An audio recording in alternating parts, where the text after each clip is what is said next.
అమెరికాలో జరిగినటువంటి ఘోర రోడ్డు ప్రమాదంలో నలుగురు కుటుంబ సభ్యులు ఆ కారు ప్రమాదంలో మంటల్లో చిక్కుకొని మృత్యువాత పడ్డారు. కొంపల్లికి చెందినటువంటి తేజస్విని అలాగే శ్రీ వెంకట్ దంపతులు వారిద్దరితో పాటు సిద్ధార్థ్ అలాగే మృద వారిద్దరి పిల్లలు కూడా ఈ ప్రమాదంలో ప్రాణాలు కోల్పోయారు. సజీవ దహనం అయిపోయినటువంటి సిచ్యువేషన్ అయితే కనిపిస్తుంది. ప్రస్తుతం మనం తేజస్విని వాళ్ళ ఇంటి దగ్గర అయితే ఉన్నాము. ప్రమాదం గురించి తెలుసుకున్నటువంటి తేజస్విని తల్లిదండ్రులు రవికుమార్ అలాగే ఆయన భార్య అనిత కూడా నిన్ననే ఇక్కడి నుంచి బయలుదేరి కొంపల్లి నుంచి హైదరాబాద్ నుంచి బయలుదేరి నైటు అమెరికా కూడా వెళ్ళినట్లుగా తెలుస్తూ ఉంది. ఆ ఇద్దరు పిల్లలు చనిపోవడం అనేది అందరినీ కూడా స్థానికంగా అందరినీ కూడా కలిచివేస్తూ ఉంది. ఆయన కుటుంబ సభ్యులతో పాటు తేజస్విని బంధువులు రవికుమార్ బంధువుల్లో కూడా తీవ్రని శోకాన్ని అయితే నింపింది.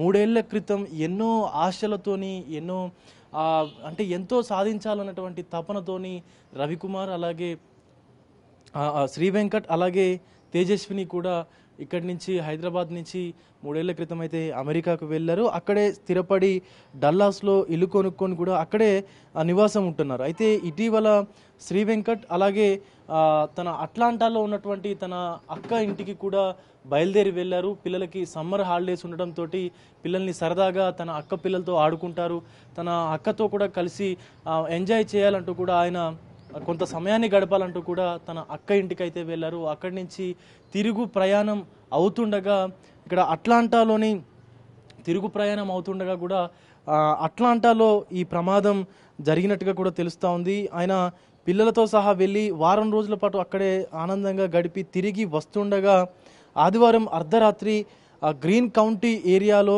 రాంగ్ రూట్లో వచ్చినటువంటి ఒక మినీ ట్రక్కు వారి కారును ఢీ కొట్టడంతో ఒక్కసారిగా వేగంగా ఢీ కొట్టడంతో కారులో మంటలు చెలరేగాయి. మంటలు చెలరేగానే త్రుటిలో తప్పించుకునేటువంటి ప్రయత్నం కూడా చేసినట్టుగా తెలుస్తుంది. కానీ కారు మొత్తం కూడా లాక్ అయిపోయి ఆ నలుగురు కూడా శ్రీ వెంకట్ తేజస్విని అలాగే శ్రీ వెంకట్ ఇద్దరు పిల్లలు మృద సిద్ధార్థ్ ఇద్దరు పిల్లలు కూడా ఈ యొక్క మంటల్లో చిక్కుకొని వారి ప్రాణాలు కోల్పోయినట్టుగా తెలుస్తూ ఉంది. ఘటన చూసుకోవచ్చు మనం. తేజస్విని వాళ్ళ నాన్న ఇంటి దగ్గర ఉన్నాము, తేజస్విని ఇంటి దగ్గర అయితే ఉన్నాము. రవికుమార్ అనిత నిన్ననే బయలుదేరి కూడా అమెరికాకి అయితే వెళ్ళిపోయారు. వారి యొక్క DNA ఆధారంగా కారులో మొత్తం మంటలు చెలరేగాయి కాబట్టి శరీరం అయితే అసలు ఉండే అవకాశం లేదని అక్కడ ఉన్నటువంటి పోలీసు అధికారులు కూడా చెప్తున్నారు. DNA అలాగే వారి యొక్క ఫింగర్ ప్రింట్స్ ఆధారంగా కూడా వాళ్ళ యొక్క బాడీలను గుర్తించేందుకైతే అక్కడ ఉన్నటువంటి ఫోరెన్సిక్స్ అధికారులు కూడా చర్యలు చేపట్టినట్టుగా తెలుస్తోంది. మరొక పక్క తేజస్విని అన్న కూడా ఆయన కూడా అమెరికాలోనే స్థిరపడ్డట్టుగా కూడా తెలుస్తూ ఉంది. అటు శ్రీ వెంకట్ తల్లిదండ్రులు కూడా అటు సికింద్రాబాద్లో నివాసం ఉంటున్నారు. వారు కూడా సుమారుగా సంవత్సర కాలం పాటు నుంచి కూడా తమ కొడుకు వద్దే ఉంటున్నట్టుగా తెలుస్తోంది. ఈ ఏజ్లో తమ కొడుకు పైన ఆధారపడినటువంటి శ్రీ వెంకట్ తల్లిదండ్రుల పరిస్థితి అలాగే తేజస్విని తల్లిదండ్రుల పరిస్థితి దయనీయంగా మారిందని చెప్పాలి. ఎందుకంటే ఇద్దరు చిన్న పిల్లలు వారి యొక్క భవిష్యత్తు కోసం వీరు ఇక్కడి నుంచి అమెరికా వెళ్ళి అక్కడే స్థిరపడి ఏదో పని చేసుకుంటూ బ్రతుకుతున్నటువంటి సమయంలో అనుకోని ఒక విపత్తు కారణంగా ఎవరో చేసిన తప్పుకి ఒక ట్రక్ డ్రైవర్ అతను రాంగ్ రూట్లో వచ్చి ఢీకొట్టడం వల్ల వీళ్ళ ప్రాణాలు ఈరోజు పోయినటువంటి సందర్భం కనిపిస్తూ ఉంది. ఖచ్చితంగా ఇలాంటి వాటిపైన చర్యలు తీసుకోవాలంటూ కూడా అటు తేజస్విని తల్లిదండ్రులు అటు శ్రీ వెంకట్ తల్లిదండ్రులు కూడా అధికారులకైతే చెప్తున్నటువంటి పరిస్థితి కనిపిస్తూ ఉంది. తేజస్విని తల్లి వల్ల రవికుమార్ తల్లిదండ్రులు రవికుమార్ కూడా ఇక్కడే ఉండేవాళ్ళు, వాళ్ళ సొంత నివాసం ఇది అని కూడా తెలుస్తూ ఉంది. అయితే ప్రస్తుతం మనతో పాటు రవికుమార్ వల్ల ఇంటిలో రెంట్కుండేటువంటి ప్రశాంత్ అనేటువంటి వ్యక్తి అయితే ఉన్నారు. గత 7-8 సంవత్సరాలుగా కూడా ప్రశాంత్ తేజస్విని వాళ్ళ కుటుంబంతో మమేకమైపోయి కూడా ఉంటా ఉన్నారు. చాలా క్లోజ్గా ఉండేవాళ్ళని కూడా తెలుస్తూ ఉంది. ఒకసారి ప్రశాంత్తో మాట్లాడదాం. ప్రశాంత్ గారు, ఎప్పుడు తెలిసింది అసలు ఈ వార్త మీకు? నిన్న మార్నింగ్ తెలిసింది మాకు. నిన్న మార్నింగ్ తెలియగానే ఇట్లా అక్కడ యూఎస్లో ఇలా అయిందని చెప్పగానే మేము కూడా చాలా బాధపడ్డాం. అంకుల్ వాళ్ళకు కూడా ఈ విషయం తెలిసి వాళ్ళు కూడా కన్నీరు మున్నీరు అయ్యారన్న. కాగానే మేము కూడా వెళ్ళి ఇక్కడ అందరు వచ్చారు. ఇక్కడ మన లోకల్ ఎమ్మెల్యే సార్ కూడా ఇక్కడికి వచ్చి వాళ్ళని పరామర్శించారు. తర్వాత ఏమైంది, వీళ్ళు నిన్న నైట్ అక్కడ యూఎస్కి బయలుదేరారన్న. యాక్చువల్లీ ఏంటంటే వీళ్ళు అక్కడ యూఎస్లో యాక్సిడెంట్ అయినప్పుడు అక్కడ కారు ప్లస్ ట్రక్ కొల్లాడైనప్పుడు అక్కడ ఫైర్ బ్లాస్ట్ అయిందంట.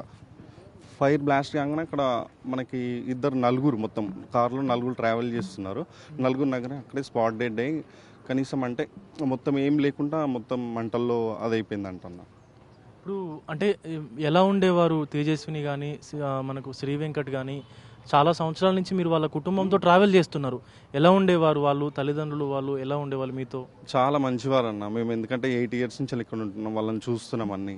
ఎందుకంటే రీసెంట్లీ అంటే వాళ్ళు ఒక 1 ఇయర్ ముందు యూఎస్కి మూవ్ అవుట్ అయ్యారన్న. ఎవరు తేజస్విని అక్క వాళ్ళకిన మూవ్ అవుట్ అయినాక అక్కడ వాళ్ళు సొంత హౌస్ కూడా కొనుక్కున్నారు. అక్కడ సొంత హౌస్ కొనుక్కున్నాక ఇప్పుడు అంకుల్ వాళ్ళు కూడా అక్కడ హౌస్ ఓపెనింగ్ పార్టీ, ఆ హౌస్ ఓపెనింగ్ గృహప్రవేశానికి కూడా అక్కడికి వెళ్ళి ఒక 1 మంత్ అక్కడ ఉండి అక్కడ స్టే చేసి వచ్చారు. అంతకుముందుకు ఇప్పుడు అక్క వాళ్ళ పిల్లలు కూడా కౌశల్, ఆ చిన్న పాప కూడా ఇక్కడికి వచ్చినప్పుడు వాళ్ళు కూడా మంచిగా వాళ్ళు కూడా బాగా ఇక్కడ ఆడుకునే వాళ్ళు అన్న. అతను కూడా బాగానే ఉండేదన్న వాళ్ళు. ఇప్పుడు లాస్ట్ టైం ఎప్పుడు వచ్చారు తేజస్విని అలాగే శ్రీ వెంకట్ హైదరాబాద్కి? రీసెంట్లీ అంకుల్ వాళ్ళ కొడుకుది మ్యారేజ్ అయిందన్న ఇక్కడ కొంపెల్లిలో మ్యారేజ్ అయినప్పుడు అక్క వాళ్ళు కూడా ఇక్కడికి వచ్చారు. మ్యారేజ్ అయిపోయాక మళ్ళీ యూఎస్ మూవ్ అవుట్ అయ్యారు అన్న వాళ్ళు. ఇప్పుడు రవికుమార్కు సంబంధించిన కొడుకు కూడా అంటే తేజస్విని వాళ్ళ బ్రదర్ కూడా యూఎస్ లోనే సెటిల్ అయినట్టుగా తెలుస్తుంది కదా? అక్కడే ఉన్నారన్న వాళ్ళు కూడా, అన్న కూడా అక్కడే ఉంటాడు. రైట్. తేజస్విని తల్లిదండ్రులు నిన్న ఈ విషయం తెలియగానే నిన్న రాత్రే హుటాహుటిన అమెరికాకి బయలుదేరి వెళ్ళిపోయారు. అక్కడే శ్రీ వెంకట్ తల్లిదండ్రులు కూడా సంవత్సరం నుంచి అక్కడే ఉంటున్నట్టు కూడా తెలుస్తూ ఉంది. అలాగే తేజస్విని బ్రదర్ కూడా అమెరికాలోనే స్థిరపడ్డారు. అంటే చిన్న చిన్న పిల్లలు, ఒక 2-3 సంవత్సరాల వయసు ఉన్నటువంటి 2 పిల్లలు కూడా ఈ ఘటనలో ప్రాణాలు కోల్పోవడం అయితే స్థానికంగా ఉన్నటువంటి వారి బంధువుల్ని, వారు తెలిసిన వాళ్ళని, అలాగే వారి కుటుంబ సభ్యుల్ని కూడా తీవ్రంగా కలిచివేస్తూ ఉంది. అసలు కనీసం ఏ ఒక్క శరీర భాగం కూడా లేకుండా మొత్తం పూర్తిగా దగ్ధం అయిపోవడం అనేది అందరినీ కూడా తీవ్రంగా కలవరపెడుతోంది. ఇలా జరగడం ఏంటి, ఇంత మంచిగా ఉండే వాళ్ళకి ఒక్కసారిగా ఇలా జరగడం ఏంటి అని కూడా అందరూ కూడా శోకతప్త హృదయాలతోని రోధిస్తున్నటువంటి పరిస్థితి కనిపిస్తూ ఉంది. కెమెరామెన్ సంజుతో విజయ్, బిగ్ టీవీ, కొంపల్లి నుండి.